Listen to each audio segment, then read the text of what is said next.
மிக முக்கியமான ஒரு விஷயத்த சொல்றேன், நல்லா கேட்டுக்கோங்க. மிக முக்கியமான விஷயம், வாழ்க்கை பிறப்புங்கிற ஒரு கோட்ல ஆரம்பிக்குதா இல்லையா?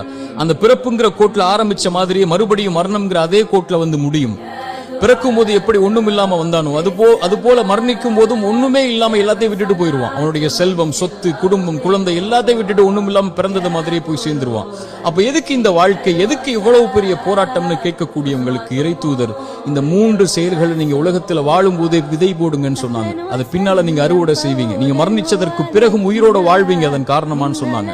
அந்த 3 விஷயம் என்ன தெரியுமா? முதல் விஷயம், இறைவன் உங்களுக்கு செல்வம்னு ஒண்ணு கொடுப்பான். அது பிறருக்கு இந்த உலகத்திலேயே கொடுத்து உதவுங்க. அதன் மூலமாக ஒருவன் பலன் பெற்றிருந்தால், அதன் மூலமாக இன்னொருவன் பலன் பெற்றிருந்தால் அந்த தொடர் நன்மை உங்களுக்கு வந்தடையும்னு சொன்னாங்க.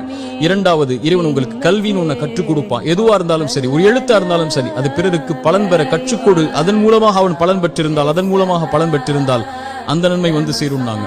மூன்றாவது, இறைவன் உங்களுக்கு குழந்தை ஒன்று கொடுப்பான். கணவன் மனைவியின் நோக்கமே அதுதான். அந்த குழந்தையை நல்ல முறையில் வளர்த்தெடுத்து அந்த குழந்தை உங்களுக்காக பிரார்த்தனை செய்யும் அளவிற்கு நீங்கள் வளர்த்திருந்தால் அந்த குழந்தை செய்யக்கூடிய பிரார்த்தனைன்னு சொன்னாங்க. அப்படி நல்ல குழந்தைகளை இந்த பூமியில் இருந்து மரணிப்பதற்கு முன்னதாக வளர்த்தெடுப்பதும் சொன்னாங்க. இந்த 3 விஷயத்தை யார் இந்த பூமியில் மரணிப்பதற்கு முன்னதாகவே உலகத்தில் விதை போடுவாரோ அவர் மரணித்ததற்கு பிறகும் அதை அறுவடை செய்து கொண்டு இந்த உலகத்தில் உயிர் வாழ்ந்து கொண்டே இருப்பார். இந்த உலகம் அழியும் வரைன்னு சொன்னாங்க.